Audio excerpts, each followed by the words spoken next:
यदि मैंने इन्हें उस मृग के विषय में सत्य कहा तो ये उस लाचार मृग को बंदी बना लेंगे और उसके उपरांत ज्ञात नहीं उसके साथ कैसा अत्याचार करेंगे। किंतु यदि मैंने असत्य कहा तो वो भी धर्म के विपरीत होगा। मुझ पर असत्य वचन कहने का दोष लगेगा। किस विचार में डूबे हो बालक? मेरे प्रश्न का शीघ्र उत्तर दो। कहाँ है वो मृग? इस प्रकार मेरे समक्ष क्यों स्थित हो गए हो? बताओ वो मृग कहाँ है? वहाँ उस दिशा में।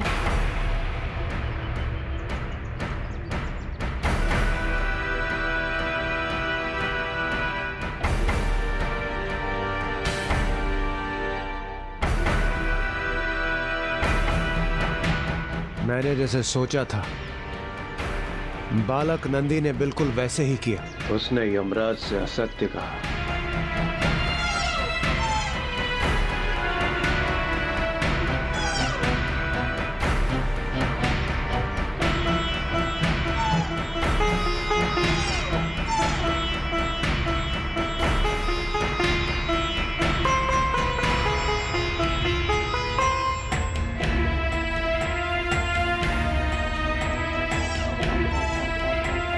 चिंता मत करो, मैं तुम्हें कोई कष्ट नहीं पहुंचाऊंगा। मैं तुम्हारी सहायता करने आया हूँ।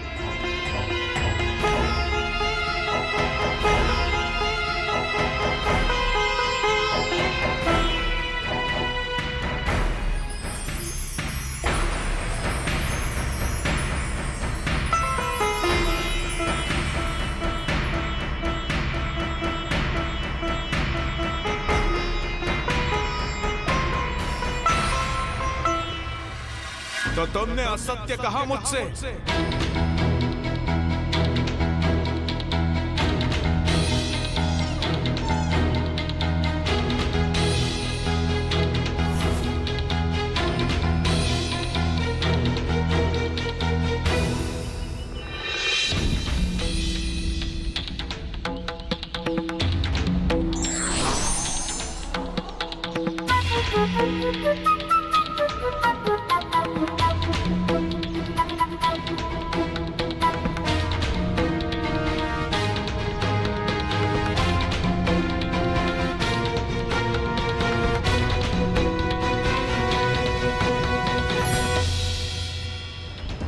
ऋषि पुत्र प्रतीत होते हो तो, किंतु तुम्हारा आचरण तो ऋषि पुत्र जैसा नहीं है।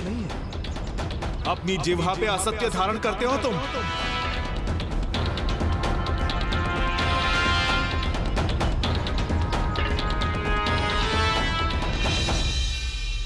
आखेटक, आप हमारे लिए आखेट करने आए थे ना?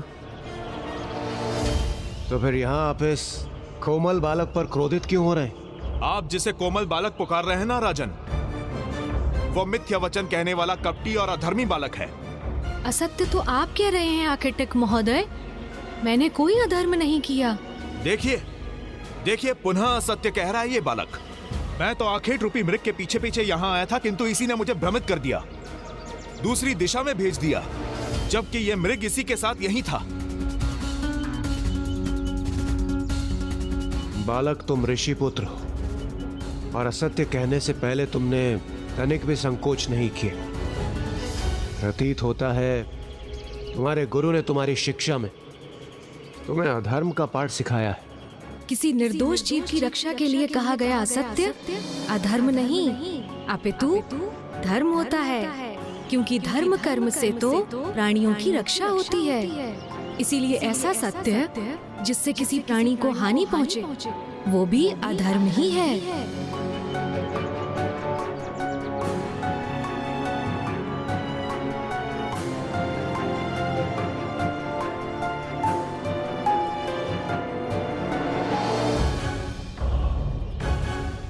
धर्म कर्म का प्रवचन दे रहे हो, स्वयं को क्या बहुत बड़ा ज्ञानी मानते हो तुम? मैं जो भी हूँ राजन, किंतु मैं आपके समक्ष प्रस्तुत हूँ। आप मुझसे पूछिए कि आप क्या प्रश्न करना चाहते हैं। यदि मैंने उचित उत्तर दिया तो आप में से कोई भी इस मृग को हानि नहीं पहुंचाएगा। इतना दम्भ है तुम्हें अपने ज्ञान पर? उचित, मुझे तुम्हारी चुनौती स्वीकार है। मुझे मात्र 33 कोटि देवताओं के नाम ही बता दो।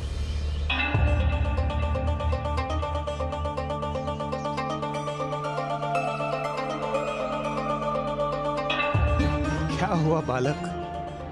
मेरे प्रश्न का श्रवण होते ही तुम अपना समस्त ज्ञान भूल गए? तुम्हारे ज्ञान का अहंकार छिन्न भिन्न हो गया? संस्कृत भाषा में कोटि शब्द के 2 अर्थ होते हैं। प्रथम करोड़, जो एक संख्या को इंगित करता है, और अधिकांश मनुष्यों को इस शब्द का यही एक अर्थ ज्ञात है। किंतु कोटि शब्द का दूसरा अर्थ है श्रेष्ठ प्रकार, जो देवताओं के संदर्भ में अधिक मान्य है। इसलिए 33 कोटि देवताओं का अर्थ 33 करोड़ नहीं, अपितु 33 श्रेष्ठतम देवताओं से संबंध रखता है। इसलिए आपके प्रश्न का उत्तर है राजन, 33 कोटि देवता, जिसमें 12 आदित्य, 8 वसु, 11 रुद्र, 1 इंद्र, 1 प्रजापति एवं 2 अश्विनी कुमार, जिनकी संख्या का संयोग हुआ 33। ओम नमः शिवाय, ओम नमः शिवाय, ओम नमः शिवाय, ओम। मात्र संख्या ही ज्ञात है या उनके नामों से भी परिचित हो? 12 आदित्य इस प्रकार हैं: अंशुमान, आर्यमान, इंद्र, त्वष्टा, धातु, पर्जन्य, पूषा, भग, मित्र, वरुण, विवस्वान एवं विष्णु। ओम नमः शिवाय। मैं आपको 11 रुद्र के नाम भी बताता हूँ: शंभु, पिनाकी, गिरीश, स्थानु, भर्ग, भव, सदाशिव, शिव, हर, शर एवं कपाली।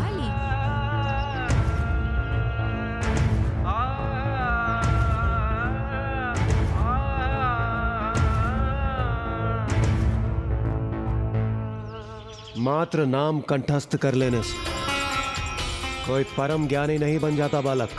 तो फिर आप अपने अन्य प्रश्न भी पूछ लीजिए, जिनका आप उचित उत्तर पाकर संतुष्ट होंगे।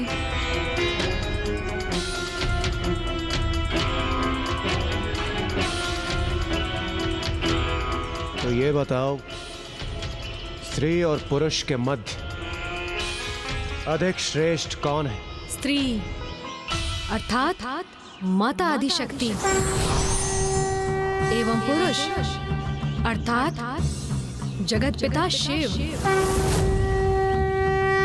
संसार की उत्पत्ति में दोनों का ही समान योगदान था, इसीलिए दोनों ही श्रेष्ठ हैं।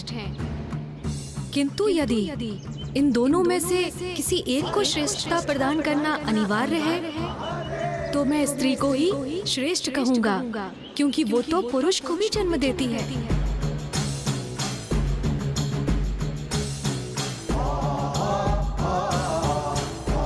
शिशु के रूप में पुरुष को अपने गर्भ में 9 मास धारण करती है, प्रसव की पीड़ा सहती है, इसलिए नारी ही अधिक श्रेष्ठ है।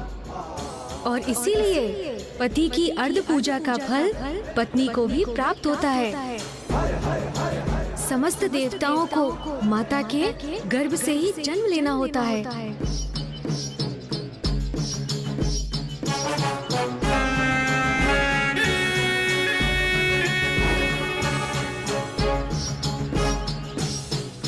मैंने आपके समस्त प्रश्नों का उत्तर दिया, तो फिर आप इस निर्दोष निरीह प्राणी पर आघात करने के लिए क्यों आतुर हो रहे हैं? मेरा आपसे अनुरोध है, इसे कोई हानि ना पहुंचाइए। आखेटक हूं मैं, और आखेट करना मेरा धर्म है। राजन को मृग प्रदान करने का मैंने वचन दिया था, इसलिए हट जाओ मेरे मार्ग से।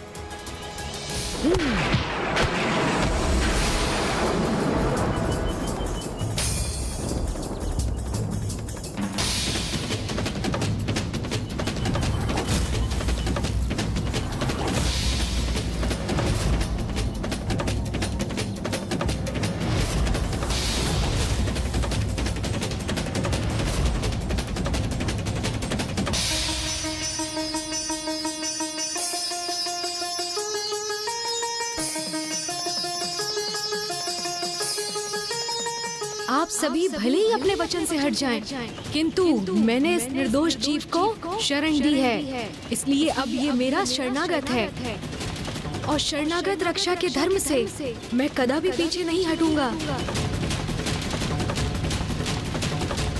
अबोध बालक, हम 5 हैं और तुम मात्र 1, और फिर भी तुम इतना दुस्साहस कर रहे हो।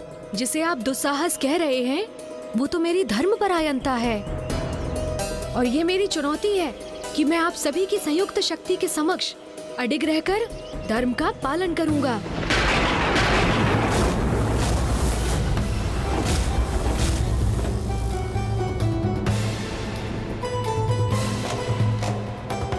यदि आप सभी ने एक साथ मिलकर मेरे चरण यहाँ से डिगा दिए तो मैं आपके और इस निर्दोष मृग के मध्य से हट जाऊंगा, अन्यथा आपको ही पीछे हटना होगा।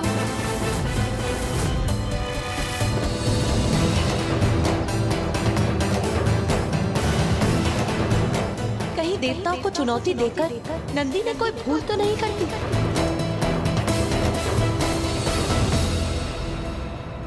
नंदी जी ने उन्हें चुनौती तो दे दी, किंतु उन्हें कहाँ ज्ञात था कि उनके समक्ष कोई साधारण राजा, आखेटक एवं सैनिक नहीं थे, अपितु स्वयं इंद्रदेव, यमराज एवं अन्य शक्तिशाली देवता थे।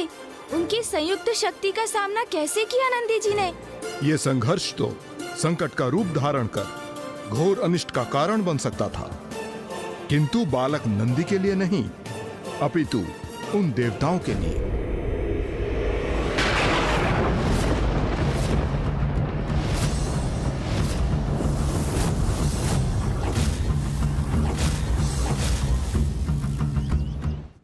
मैं आपको एक बार पुनः स्पष्ट कर दूं, यदि आपको ये मृग चाहिए तो आपको मेरे चरण इस स्थान से डिगाने में सफलता प्राप्त करनी होगी, तभी आपको इस मृग को अपने साथ ले जाने की अनुमति होगी, अन्यथा इसे भूलकर लौटना होगा यहाँ से।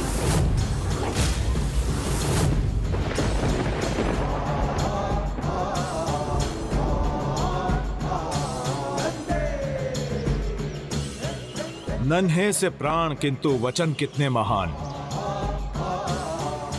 तुम्हारे चरण तो क्या, मेरी एक गर्जना से मैं तुम्हारा शरीर कंपित कर तुम्हें पीछे हटा दूंगा। आपको अपने प्रयोजन में सफलता प्राप्त होगी अथवा असफलता, ये तो प्रभु की कृपा पर निर्भर करता है। आप प्रयास कीजिए, परिणाम महादेव पर छोड़ दीजिए, महादेव पर छोड़ दीजिए।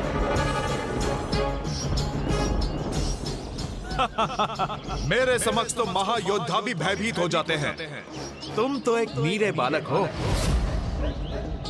देवराज, दोनों में भला क्या समानता है? एक छोटा सा बालक कैसे स्थिर रह सकेगा यमराज के समक्ष? साहस अहंकार में नहीं, हृदय में होता है वायुदेव, और ये इस बालक को समझना होगा। मात्र साहस दिखाने से वास्तविकता बदल नहीं जाती।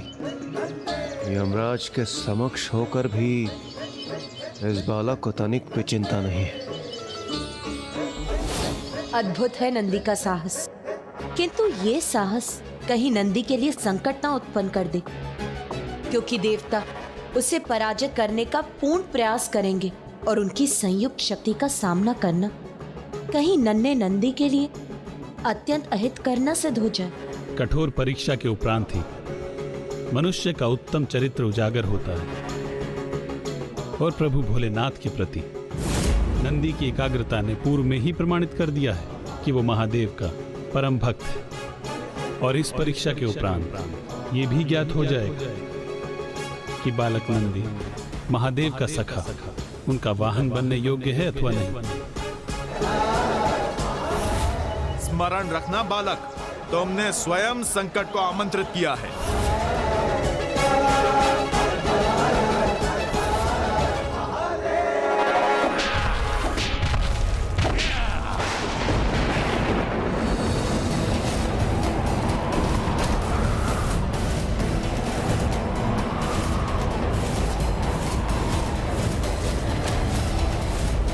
आश्चर्य, मेरी गर्जना से उत्पन्न शक्ति प्रवाह से मैं इस बालक को इसके स्थान से तनिक भी नहीं डिगा सका, किंतु मेरी फांस का सामना कैसे करेगा ये?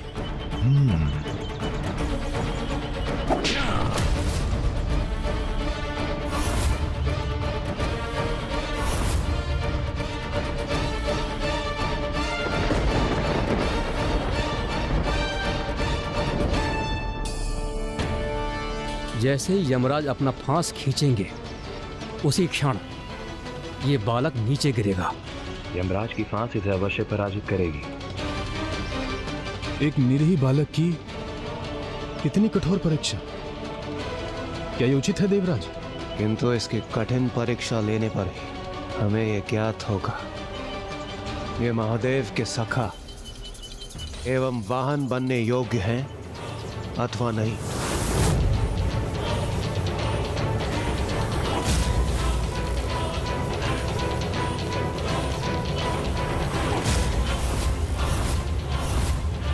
अब तुम अपने स्थान पे कदापि स्थिर नहीं रह पाओगे बालक।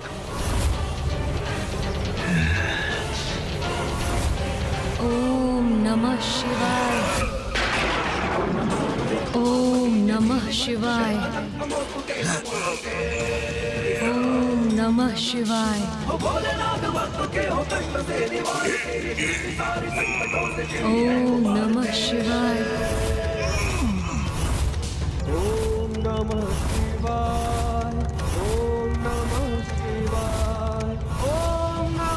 शिवाय। ये कैसे संभव है? ओम नमः शिवाय। यमराज उसे खींचकर उसे गिरा भी नहीं सके, अपनी शक्ति से उसे क्षति भी नहीं पहुंचा सके। वो देवी पार्वती, जगत पिता की लीला अद्भुत है, अनूठी है। उनके अनुसार जो भी होता है उचित होता है। और अभी नंदी की परीक्षा संपन्न नहीं हुई है। ओम नमः शिवाय।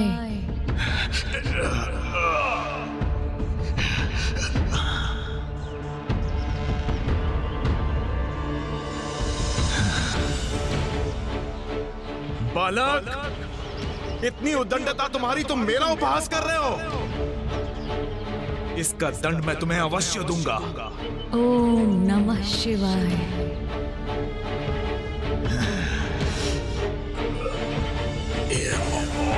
ओम नमः शिवाय। अपने संपूर्ण समर्थ का प्रयोग करूंगा, किंतु तुम्हें अपने स्थान से हटने पर विवश अवश्य करूंगा। ओम नमः शिवाय।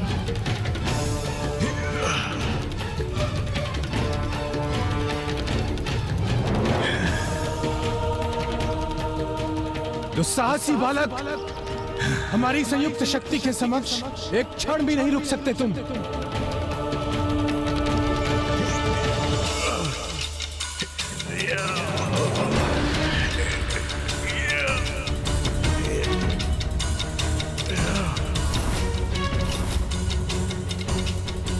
महादेव, शिव शंकर शंभु।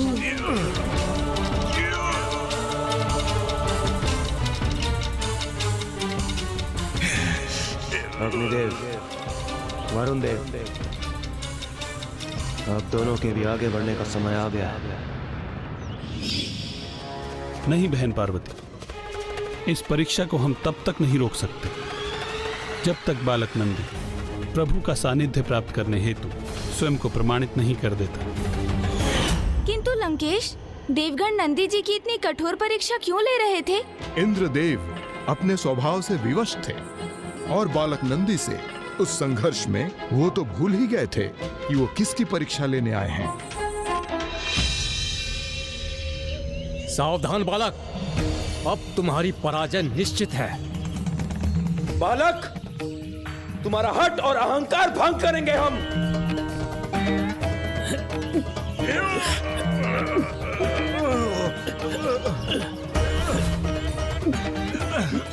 अब इनकी संयुक्त शक्ति इस बालक को अवश्य प्रभावित करेगी।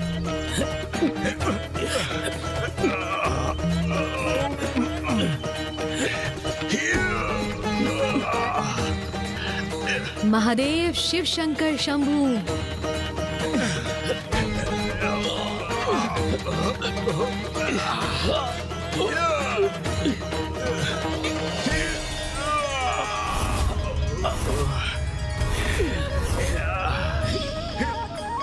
अब तो मुझे पूर्ण विश्वास होने लगा है कि नंदी स्वामी का सखा और वाहन बनने की योग्यता प्राप्त कर चुका है। श्री हरि नारायण की ये मंद मुस्कान क्या संकेत दे रही है?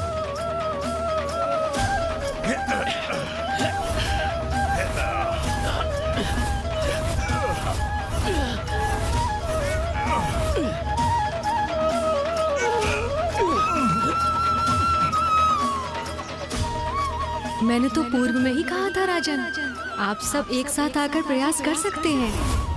इसीलिए आप भी आकर अपने बल का प्रयोग कर लीजिए राजन। बालक, इतना दम्भ तुम्हारा जो तुम मुझे चुनौती दे रहे हो, तो फिर इसका परिणाम भुगतने के लिए तैयार हो जाओ।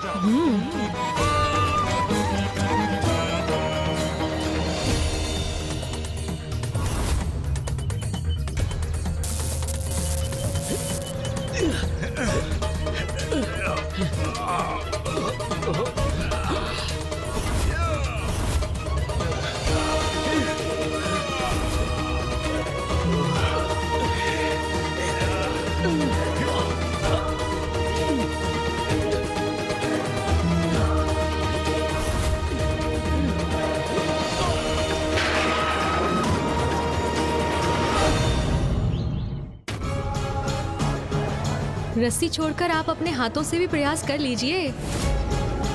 कहीं असफल होने के बाद ये ना कहें बालक नंदी ने आपको पूर्ण अवसर नहीं प्रदान किया।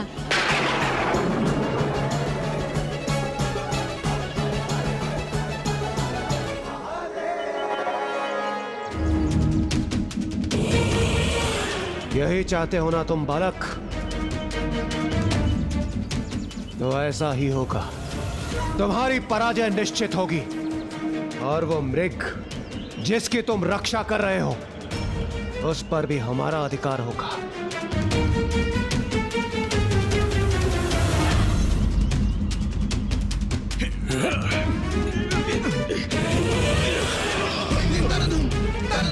देवराज इंद्र भी विफल हो गए इस नन्हे बालक के समक्ष।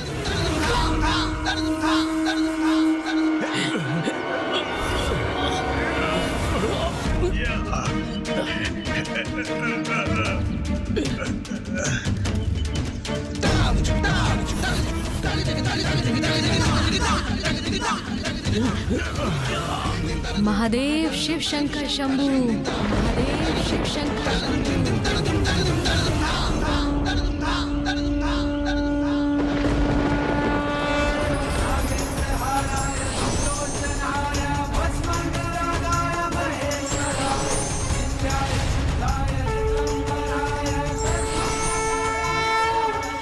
बस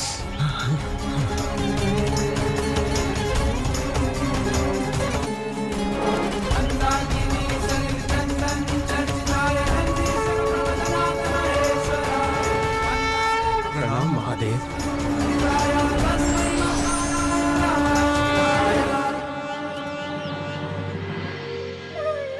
बालक नंदी ने यह प्रमाणित कर दिया कि वो महादेव के कृपा पात्र है और उनका सानिध्य प्राप्त करने के लिए सर्वथा योग्य है। ये तो हम ही हैं जो उनकी परीक्षा लेने के योग्य नहीं है।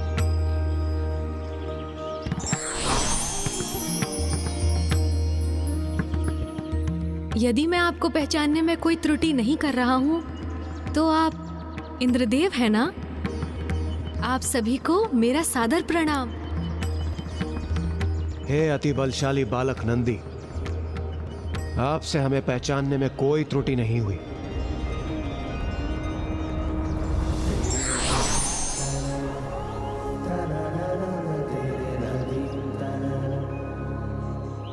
और आप भूमि देवी है ना? अब समझ में आया मुझे। आप सभी मेरी परीक्षा लेने आए थे ना?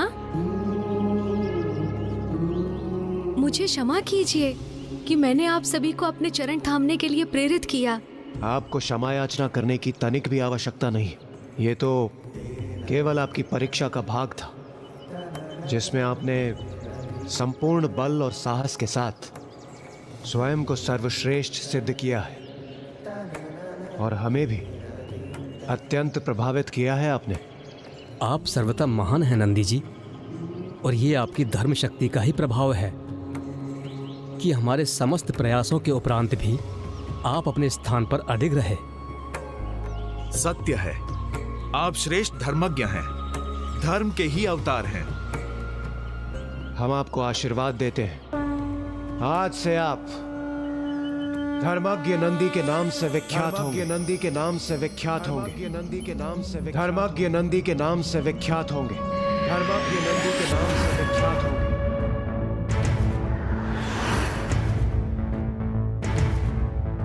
त्रयंबकम सदा शिवम नमामि हे उमापति, जय नीलकंठ जय अनंत, नमोस्तुते नमोस्तुते।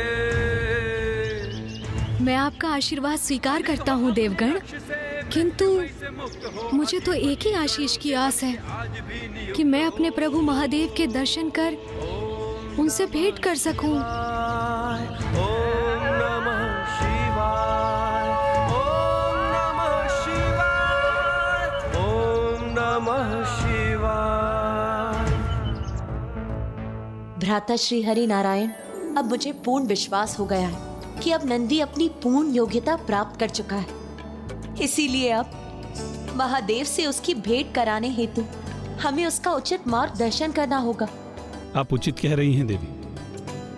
नंदी ने अपनी प्रथम परीक्षा में अपने ज्ञान का अद्भुत परिचय देकर यह सिद्ध किया है कि वो महादेव से भेंट करने योग्य हो गया है, और अपनी द्वितीय परीक्षा में अपने अपार बल का प्रदर्शन कर यह सिद्ध किया है कि वो महादेव का वाहन बनने योग्य भी है।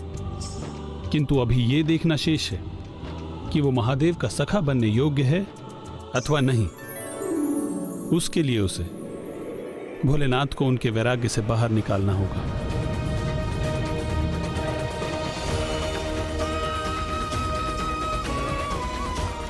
ये नंदी की अंतिम चुनौती, अंतिम परीक्षा होगी, और उसमें सफल होकर अपने सखा को पुनः उसके गृह लौटने के लिए प्रेरित कर अपने धर्म का निर्वाह करेगा, और ये प्रमाणित करेगा कि वो जगत पिता का सखा बनने के योग्य भी है। किंतु ऐसा कैसे कर सकेगा वो? आप चिंता न कीजिए देवी, स्वयं देवराज इंद्र उनका मार्गदर्शन कर उन्हें उचित पथ पर लाएंगे। ओम नमः शिवाय, ओम नमः शिवाय। और इस प्रकार इंद्रदेव के मार्गदर्शन पर नंदी उस घोर तपस्या में लीन हो गए, जिसका उद्देश्य उनकी अंतिम परीक्षा के रूप में महादेव को उनके वैराग्य से बाहर लेकर आना था। जो ज्ञान अल्प आयु तप किया, अमरता का था पाया वर्ष, शिव जी जो प्रसन्न हुए। ओम नमः शिवाय। लीजिए लंकेश, जल ग्रहण कीजिए। और इतने महत्वपूर्ण कार्य को संपन्न करने का तो एक ही उपाय है, प्रभु महादेव की तपस्या। क्योंकि तप करने से ही प्रभु महादेव के साथ सीधा संपर्क स्थापित होता है ना लंकेश? हाँ, नंदी जी ने तो मात्र अपने पिता से एक अनुमति प्राप्त कर वही वन में आम वृक्षों एवं बेल पत्रों के मध्य प्रभु के मंत्रों का जाप कर अपनी तपस्या आरंभ की। ओम त्र्यंबकं यजामहे सुगंधिं पुष्टिवर्धनं नमः शिवाय उर्वारुकमिव बन्धनान् मृत्युर्मुक्षीयमामृता। ओम नमः शिवाय त्र्यंबकं यजामहे नमः शिवाय सुगंधिं पुष्टिवर्धनं नमः उर्वारुकमिव बन्धनान् मृत्युर्मुक्षीयमामृता।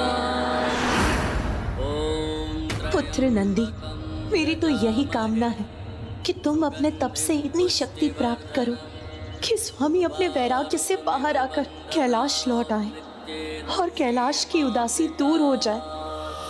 ओम नमः शिवाय, ओम नमः शिवाय, ओम नमः शिवाय।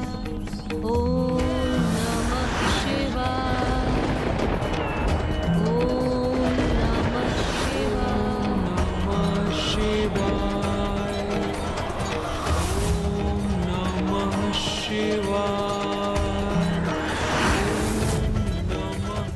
नाथ, मेरी तो एक ही आशा है कि प्रभु महादेव के प्रति नंदी की भक्ति की एकाग्रता से नंदी शीघ्र ही अपने तप के चरम पर पहुंचे और प्रभु महादेव से जुड़ाव स्थापित कर इस असंभव प्रतीत होने वाले कार्य को सफलतापूर्वक संपन्न करे।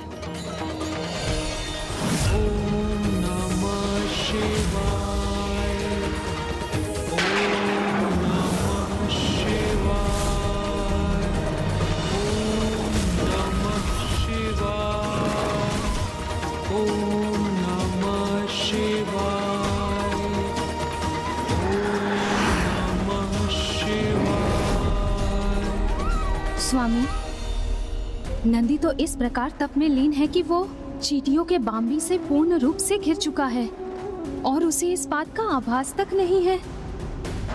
मेरी तो यही आशा है कि वो अपनी तपो शक्ति से इस व्यवधान को भी पार कर प्रभु महादेव से संपर्क साधने में समर्थ होगा। ओम नमः शिवाय।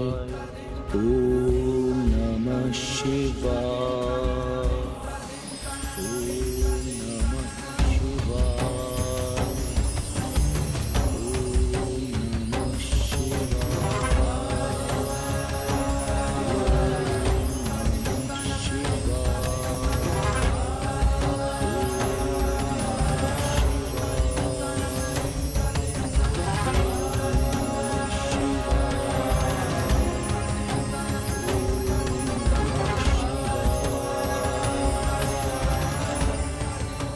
नंदी अपनी तपोशक्ति से प्रभु को शीघ्र प्रसन्न और प्रभावित कर उन्हें उनके वैराग्य से बाहर ला सके, यही कामना है मेरी।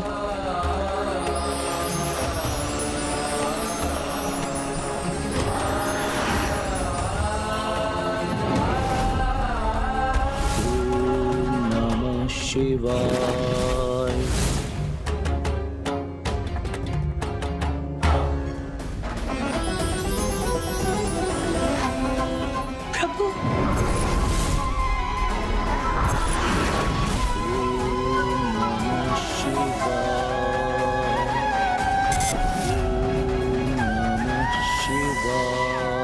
नंदी ने तो अपनी एकाग्रता से अपनी तपोशक्ति प्रभु तक पहुंचा दी है, फिर प्रभु के मनोभाव में कोई परिवर्तन क्यों नहीं आ रहा? वो अपने वैराग्य से बाहर क्यों नहीं आ रहे? ओम नमः शिवाय। ओम नमः शिवाय। नाथ, मुझे बताने की कृपा करें कि जब नंदी की इतनी अनुपम भक्ति है कि उसकी तपोशक्ति बांबी रूपी बाधा को भी पार कर महादेव तक पहुंच गई, तो फिर अब उसकी भक्ति में ऐसा क्या शेष रह गया है कि अभी भी महादेव पर उसका कोई प्रभाव नहीं है? ओम नमः शिवाय। ओम नमः शिवाय।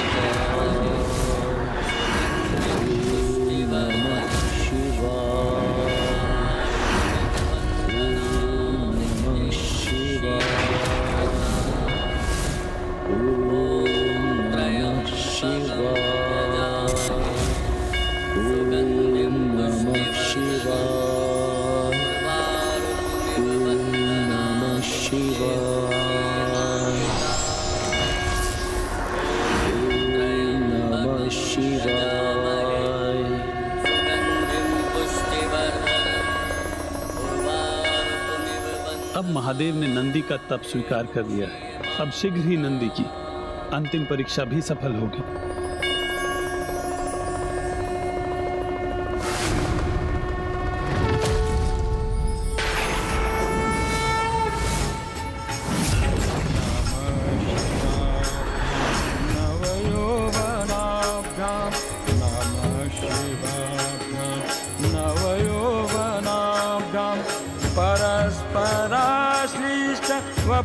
वपुधराभ्यां नागेन्द्रकन्या वृषकेतनाभ्यां नगेन्द्र कन्या ऋषिकेशनाभ्यां नमो नमः।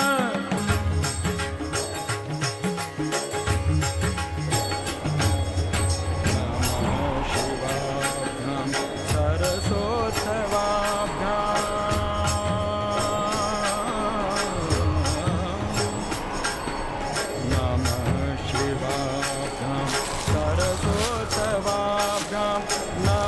नमस्कृताभीष्ट वरप्रदाभ्यां नारायणेन चित्तपादुकाभ्यां नारायणेन चित्तपादुकाभ्यां।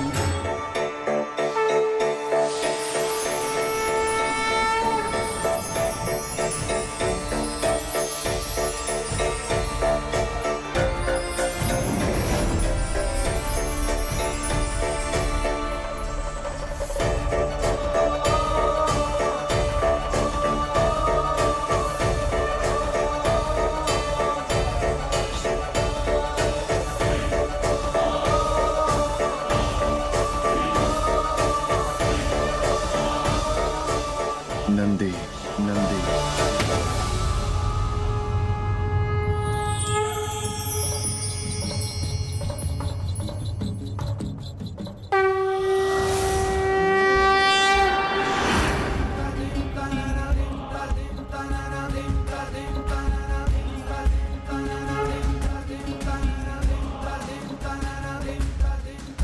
प्रभु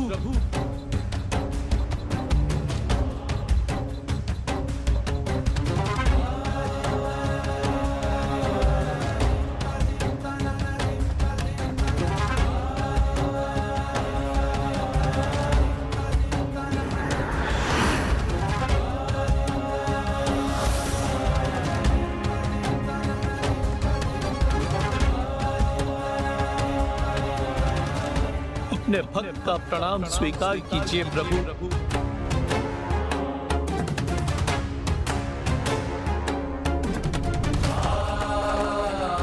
कल्याण हो कल्याण हो।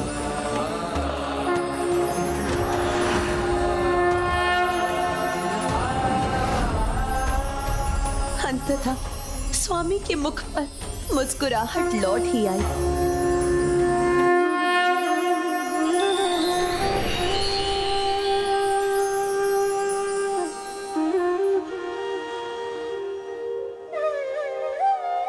मेरे प्रभु को उनके सखा का सानिध्य प्राप्त हो ही गया।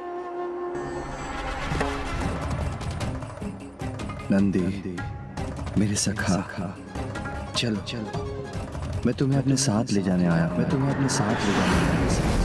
मैं तुम्हें अपने साथ ले जाने आया।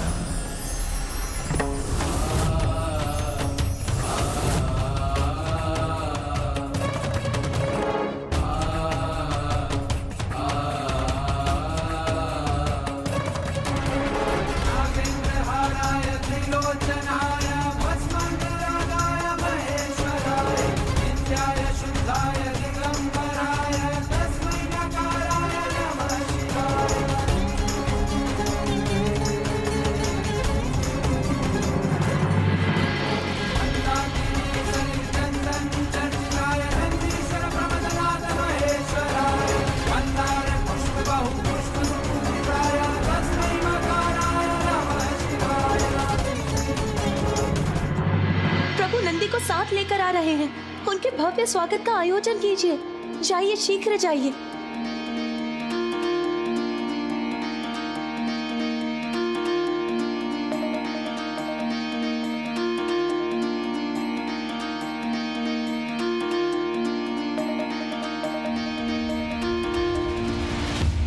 महादेव स्वयं नंदी का हाथ पकड़कर कैलाश की ओर ला रहे हैं। एक भक्त के लिए भला इससे बड़ा और क्या वरदान हो सकता है। अपनी भक्ति की एकाग्रता से महादेव के साथ संपर्क बनाकर वो उन्हें उनके वैराग्य से बाहर ले आए। नंदी ऐसा अनूठा वरदान प्राप्त करने के लिए अपनी योग्यता को पूर्व में ही प्रमाणित कर चुका था। ऐसे ही एक परम भक्त की प्रतीक्षा थी महादेव को। वहां प्रभु की प्रतीक्षा समाप्त हुई और यहाँ मेरी और कैलाश की, क्योंकि एक दूसरे के बिना तो हम अधूरे हैं।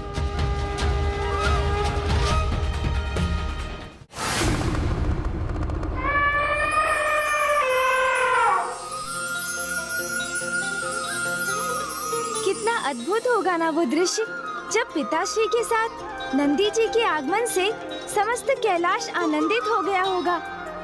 इतना विशाल हृदय है मेरे प्रभु शिव शंकर शंभु भोलेनाथ का।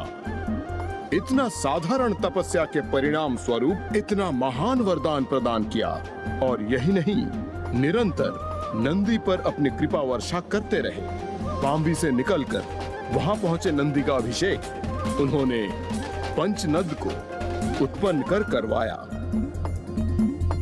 सखा नंदी, कैलाश में तुम्हारा स्वागत असाधारण अभिषेक से होगा, जिसके लिए पंचनद अर्थात पंच नदियां स्वयं उत्पन्न होकर करेंगी। इन पंच नदियों के नाम हैं चतोदका नदी, तिस्त्रोता नदी, वृषध्वनि नदी, स्वर्णोदका नदी एवं जम्बो नदी।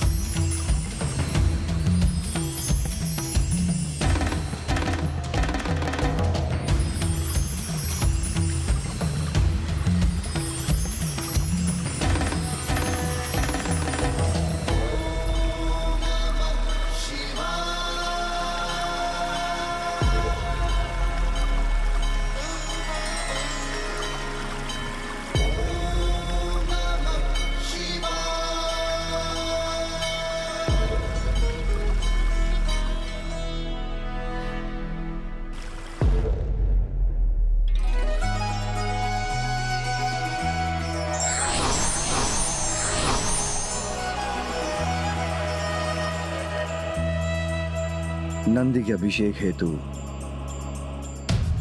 जो पंच नदियां उत्पन्न हुई हैं,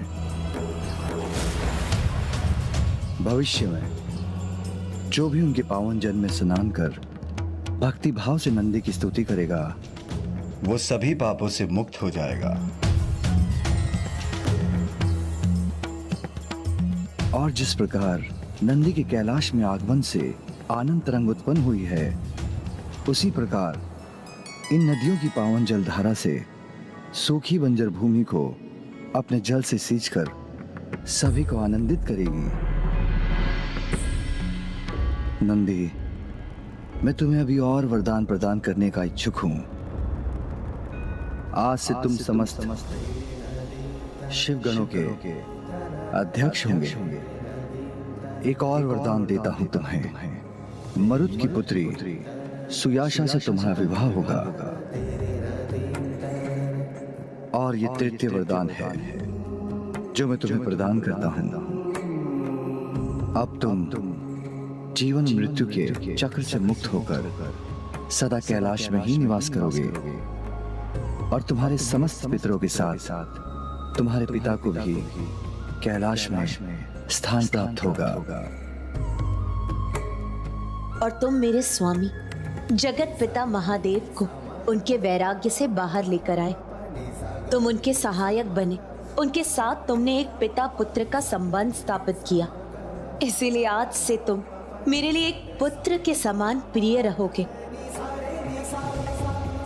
पिताश्री और माँ का इतना अपार स्नेह पाकर उनसे इतने वरदान प्राप्त कर तो नंदी जी कृतार्थ हो गए होंगे लंकेश।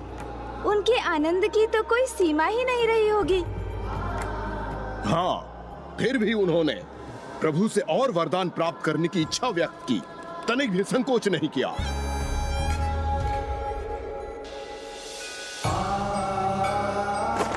प्रभु, मुझे मेरे बाल्यपन से सदैव वृषभ बुद्धि के नाम से संबोधित किया जाता है, और आज मुझे स्पष्ट दिखाई दे रहा है कि आपके साथ सदैव रहने वाली इस पताका पर यह वृषभ अंकित है। महादेव की इस पताका पर अंकित ये वृषभ का चिन्ह धर्म का प्रतीक है। तो प्रभु, आपकी इस पताका पर सदैव स्थित रहने वाले वृषभ के समान मेरी भी यही इच्छा है कि मैं सदैव आपके साथ रहूं। प्रभु, आपने मुझे महानतम वरदान प्रदान किए हैं, किंतु मुझे एक वरदान और दीजिए कि मैं सदा आपका वो सखा बना रहूं जो सदैव आपके साथ रहे, जिसके साथ आप अपने विचार बांट सके। मैं आपका वो वाहन बनना चाहता हूँ जो इस धर्म वृषभ के समान सदा अडिग रहकर आपकी सेवा करे।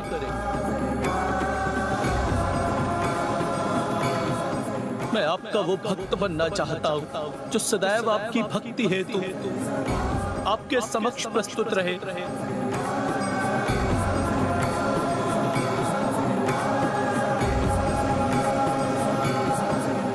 और आपके इस भक्त और आपके मध्य अन्य कोई भी ना आ सके प्रभु।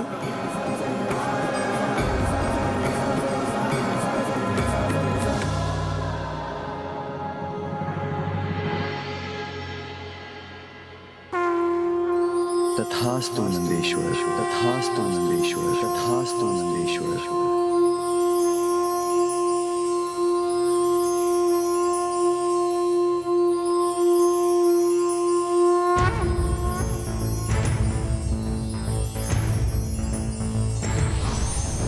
त्र्यंबकं सदाशिवं नमामि हे उमापति जय नीलकंठ जय अनंत नमोस्तुते नमोस्तुते। हो भोलेनाथ भक्त के हो कष्ट से निवारते, ये सृष्टि सारी संकटों से शिव ही है उबारते। ओम नमः शिवाय, ओम नमः शिवाय, ओम नमः शिवाय, ओम नमः शिवाय, ओम नमः शिवाय, ओम नमः शिवाय। कठोर तब शिलाद ने जो पुत्र के लिए किया, स्वयं ही पुत्र रूप में प्रकट होने का वर दिया। लिया जो जन्म भूमि से शिलाद ने ग्रहण किया, आनंदमय हो आपको नाम नंदी का दिया। ओम नमः शिवाय, ओम नमः शिवाय, ओम नमः शिवाय, ओम नमः शिवाय, ओम नमः शिवाय, ओम नमः शिवाय। हुआ जो ज्ञान अल्प आयु का तो घोर तप किया, अमरता का था पाया वर शिव जी जो प्रसन्न हुए। अडिग हो अपने लक्ष्य से मृत्युमय से मुक्त हो, अधिपति गणों के बन के आज भी नियुक्त हो। ओम नमः शिवाय, ओम नमः शिवाय। अब स्वामी की वो मुस्कुराहट जिसको देखने के लिए मैं ही नहीं समस्त जगत व्याकुल हो उठा था, वो स्वामी के चेहरे पर लौट आई। ओम नमः शिवाय। लंकेश, अब मुझे ज्ञात हुआ कि प्रभु महादेव के शिवलिंग एवं नंदी जी की मूर्ति के मध्य किसी को कोई स्थान क्यों नहीं प्राप्त होता, क्योंकि इस प्रकार नंदी जी शांत भाव एवं पूर्ण एकाग्रता से सदा प्रभु भक्ति में लीन रहते हैं और उनकी भक्ति सीधे प्रभु तक पहुंचती है। और जो भी भक्त नंदी जी के कान में कुछ कहता है, वो संवाद भी सीधे प्रभु तक पहुंच जाता है।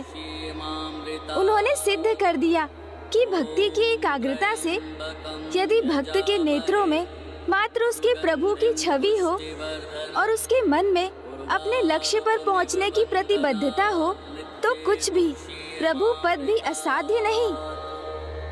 आप सर्वथा उचित कहते हैं गौरी पुत्र, और मैंने ये अनेकों बार प्रमाणित किया है।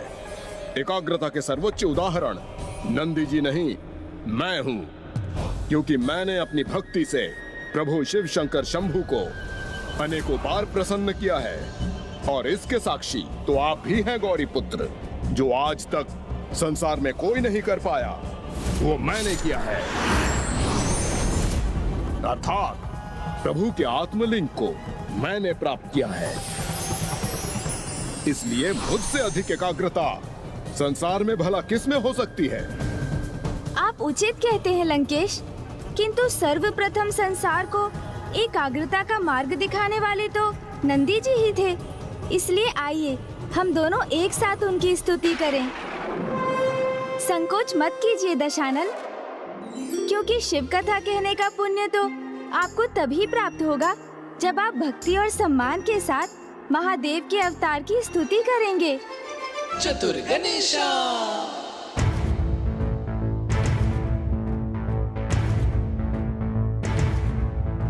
त्रयंबकम सदा शिवम नमामि हे उमापति, जय नीलकंठ जय अनंत, नमोस्तुते नमोस्तुते। हो भोलेनाथ भक्त के हो कष्ट से निवारते, ये सृष्टि सारी संकटों से शिव ही है उबारते। ओम नमः शिवाय, ओम नमः शिवाय, ओम नमः शिवाय, ओम नमः शिवाय, ओम नमः शिवाय, ओम नमः शिवाय। कठोर तब शिलाद ने जो पुत्र के लिए किया, स्वयं ही पुत्र रूप में प्रकट होने का वर दिया।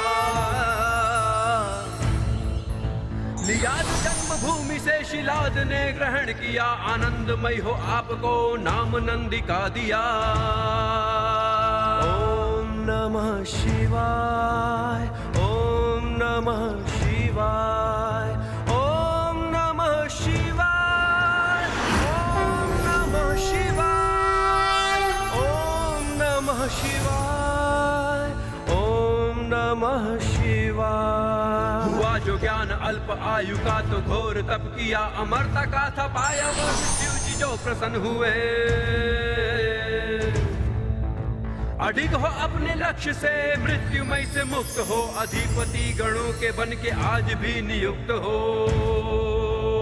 ओम नमः शिवाय, ओम नमः शिवाय, ओम नमः शिवाय, ओम नमः शिवाय, ओम नमः शिवाय, ओम नमः शिवाय। प्रणाम नंदेश्वर जी, हमें अपने भव्य दर्शन प्रदान करने के लिए आपको कोटि कोटि धन्यवाद। लंकेश, अब आप भी नंदेश्वर जी को प्रणाम कर उनका आशीष प्राप्त कीजिए। जिस प्रकार अपने आशीर्वाद से इन्होंने सूखी तप्त भूमि की प्यास बुझाई है, उसी प्रकार वो आप पर भी अपनी कृपा की वर्षा करेंगे। मुझे जिसकी आशीष की आवश्यकता है, मुझे प्रभु से वो प्राप्त हो चुकी है, और उनका आत्मलिंग इसका प्रत्यक्ष प्रमाण है। लंकेश, आपने ही इनकी भव्य कथा मुझे सुनाई और अब आप ही इनके भव्य रूप के दर्शन नहीं करना चाहते, इनकी ओर देख तक नहीं रहे हैं। ये तो इनका अपमान होगा और इनके साथ साथ प्रभु महादेव का भी अपमान होगा, जिनके ये अवतार हैं।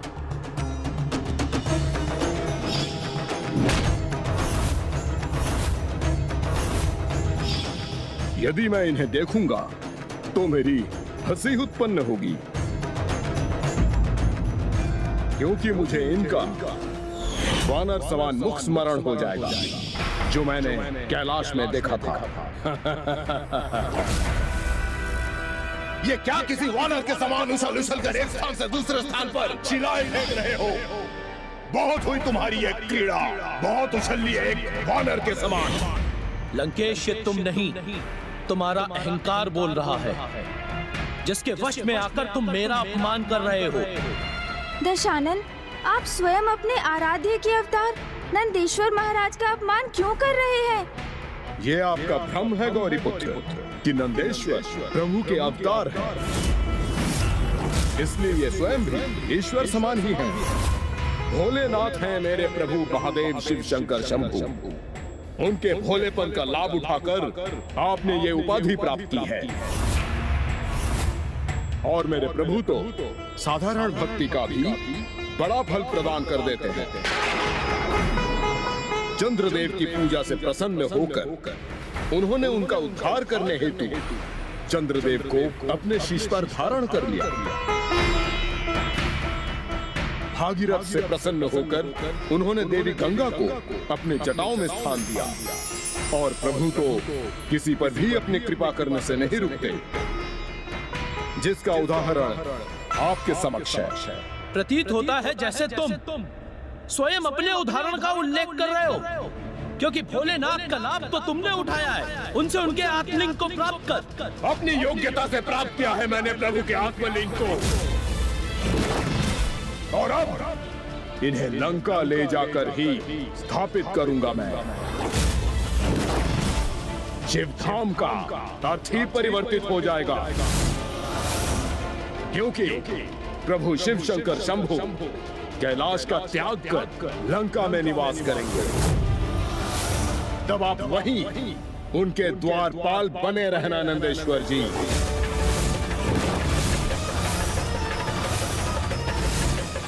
तुम्हारा कपट तो तुम्हारे भाव से स्पष्ट है, जिसने तुम्हारी भक्ति को भी दूषित कर दिया है। जिस उद्दंडता के साथ तुम महादेव के आत्मलिंग को लंका ले जाने का प्रयास कर रहे हो, क्या तुम उसमें कभी सफल हो पाओगे? कौन रोकेगा मुझे? मैं रोकूंगा तुम्हें। कदाचित तुम्हें स्मरण नहीं है लंकेश, समस्त देवता अपनी सामूहिक शक्ति का प्रयोग करके भी मुझे मेरे स्थान से हटाने में असमर्थ थे। स्वयं प्रभु महादेव का भार उठाता हूँ मैं। तुम्हें तो बड़ी सरलता से रोक दूंगा। आपकी शक्ति से भयभीत नहीं है ये लंकेश रावण, क्योंकि मैंने कैलाश को उठाकर अपना सामर्थ्य प्रमाणित किया है। इसलिए कोई कितना भी प्रयास कर ले, मुझे कोई नहीं रोक सकता, क्योंकि मैं लंकेश दशानन रावण हूं।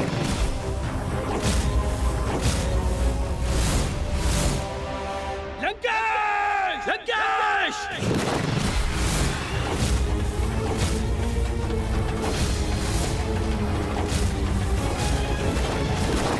प्रभु महादेव के महाभक्त एवं उनके ही अवतार के मध्य युद्ध छिड़ गया तो निश्चित रूप से उसका परिणाम बहुत ही भयंकर होगा।